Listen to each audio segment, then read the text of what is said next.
Brown is not supposed to be replaceable, but the way he is actually playing, he is very easily replaceable. Like, Daniel Sprong, the Magic Beans, was this great, fantastic thing, but who he actually is on the ice, you want to tell me Zach Aston Reese can't play that good, if not better?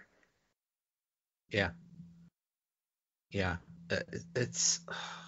That's a bold-faced lie if you try to say that, because that's not true. Right. I just fear that they'll trade him and then he'll like explode somewhere else. But maybe that's what's best, because it seems like it's not working here. Then good for him. You know, I mean, Justin Schultz got traded and exploded here. Right. I mean, it happens. You know, sometimes that happens. But the other thing, too, is you have to want it. Like, Brian Rust wants to play every shift of every game. He wants to be out there. Patrick Hornquist, same way. You have to want to be on the ice. And sometimes I just don't feel like he does. And being in my position, I watch a lot of Wilkes-Barre games. And there are plenty of players in Wilkes-Barre that aren't ready yet, that are showing a lot of promise early on, but are just not ready yet. Zach Aston Reese has shown that he can be ready. The only reason he got sent down is because he didn't require waivers. Yeah. Yeah, and Sprong's first year got mangled. I think he played 18 games, and a lot of those were just stupid. It was basically they wasted his entire year, and then I think they sent him down to junior or something. Well, it's because Johnston wanted to play him, and Johnston used him incorrectly. And then Sullivan came in, and Sullivan wanted to bring in his guys that he had been impressed by in Wilkes, the Sherrys, the Kunakles, the Rownies. And because of that, they sent Dan back down because he was, he was only 18. The only player who's ever made this team at 18 in recent memory and stuck and actually been effective is Olli Maatta. Yeah, we'll see. It's early, but it doesn't look good for. Sorry, go ahead. I'm not. If they trade him, that's fine. If they waive him, that's fine. The thing is, I don't know that he'd get claimed. Who would claim him? Oh, I think somebody would, just because.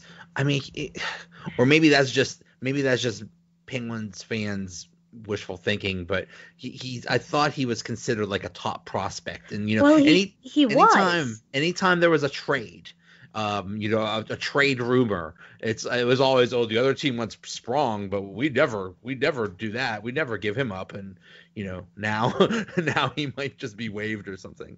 Well, I mean, that was the same with Pouliot. They didn't want to move Pouliot, and then the problem is not that Pouliot or Sprong or whatever.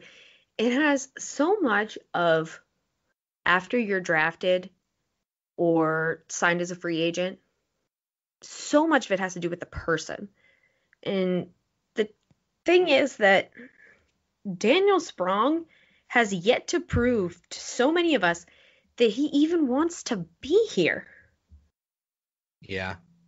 And that should not be something. Like, this has been your goal your entire life. That should not be something we question about you. Yuso Ricola, look at that guy out there every single night. Is he perfect? No. But does he actually try? Yeah, he's always trying. Same thing with Olli Maatta. He can't skate great, but he tries.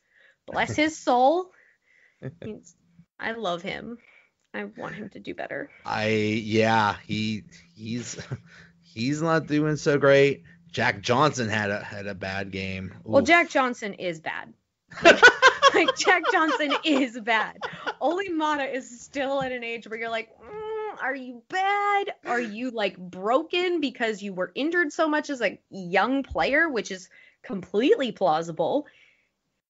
And you're just like, I don't know what to do. And Olimata's slow, but Olimata's smart. Jack Johnson is neither of those things. When Olimata dressed himself and is put with an effective partner, he can play. Jack Johnson, clearly, no. And I really tried to give them the benefit of the doubt on that. I was like, well, maybe it'll work out. And the problem isn't even the defense with Jack Johnson. His defense is fine. He's stifling the offense. The Sidney Crosby, Evgeny Malkin, Phil Kessel, Chris Letang, etc., offense is being stifled by one of their own Tang players. Come on. Wow, it's not like he won't be around a long time. Oh wait, no, he's around. We got another 4 3/4 years of this. Nah, they'll get rid of him. I'm not worried about that. Yeah. I don't even know if I think one of my hot takes was that I do not think he's going to make it to the end of this season actually playing. Now, whether or not he's still like a member of the team, it remains to be seen. But like, Mike Sullivan is not stupid. Right.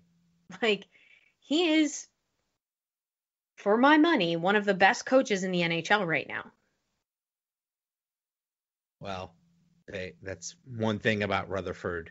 He's not afraid to admit a mistake and make it right. So if he sees that this was a mistake, even sign. I mean, that was a pretty long contract to sign someone for it to be a mistake. But he'll take care of that.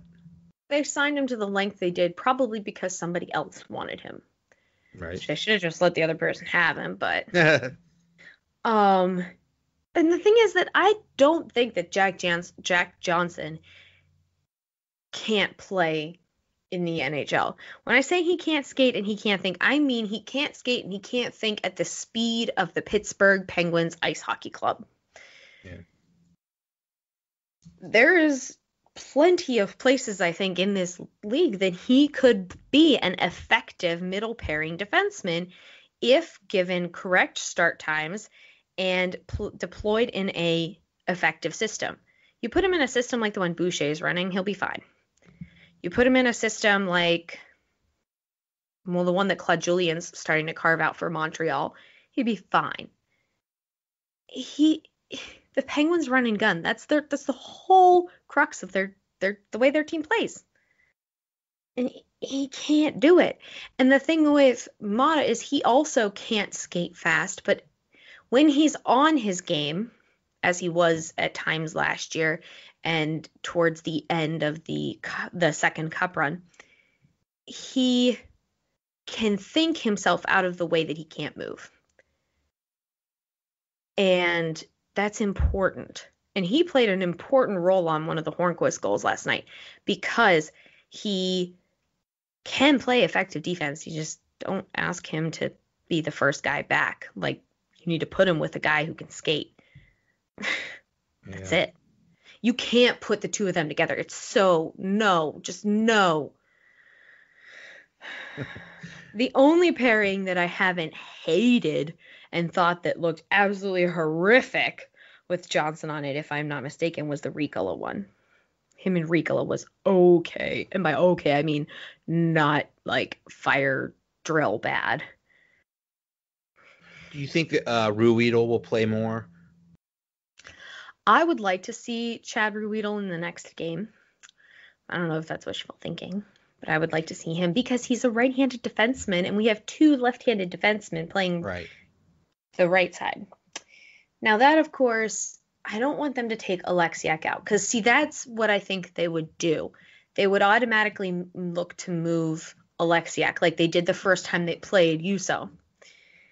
And Jamie is playing very good right now. He moves very well for his size. So that would not be fair to him, especially after the incredible game he had last night. Yeah.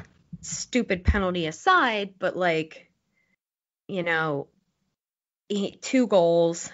I mean, his career high in goals is 5 and he has 3 already. Yeah. Like, It's ridiculous. He looks great, so I wouldn't touch him.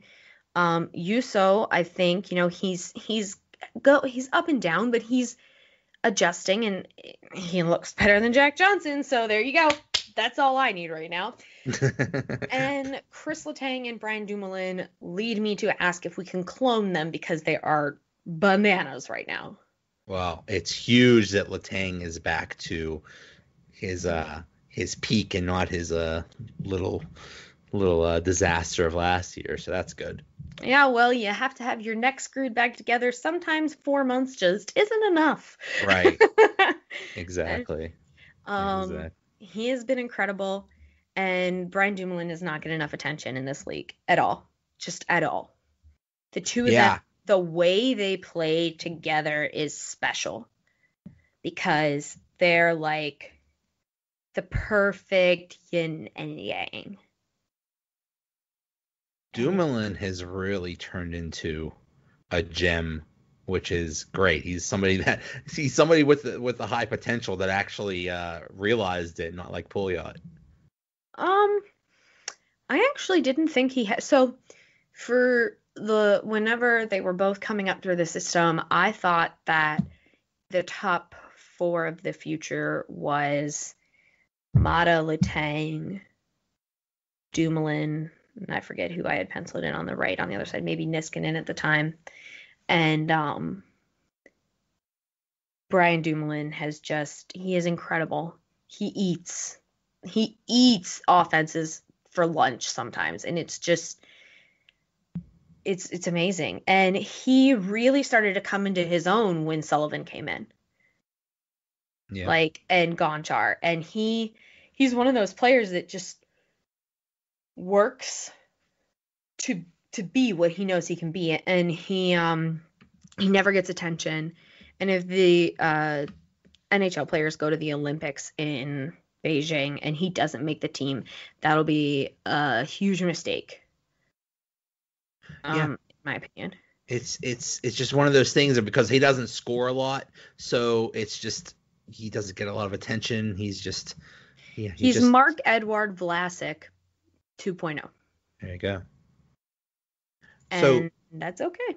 Yeah. We have Chris Letang to be scoring our goals. Exactly. So you cover Wilkes-Barre for the Pensblog. Yes. Who from Wilkes-Barre do you see coming up this year? I know, I love Zach Aston-Reese, so I hope he better come up at some point.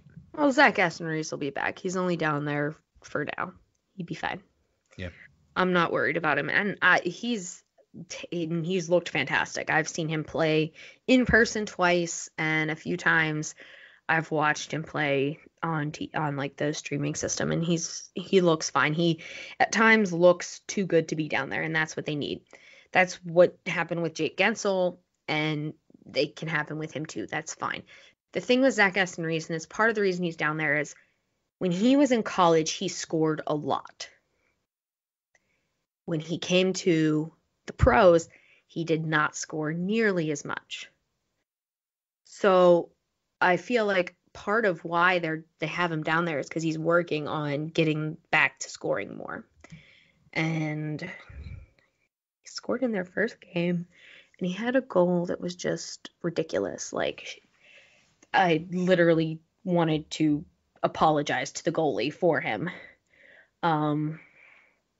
So, and he's playing on this really incredible line that they put together because of injuries, but is so incredible. Clark Donatelli is thinking of keeping it together, and I think any of these 3 players would not shock me to see here. That is Sam Militek, Sam Lafferty, and Zach Aston-Reese.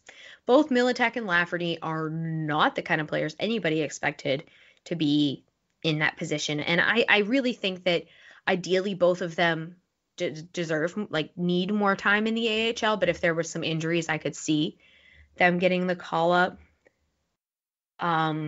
They signed Ryan Haggerty to an NHL deal for a reason.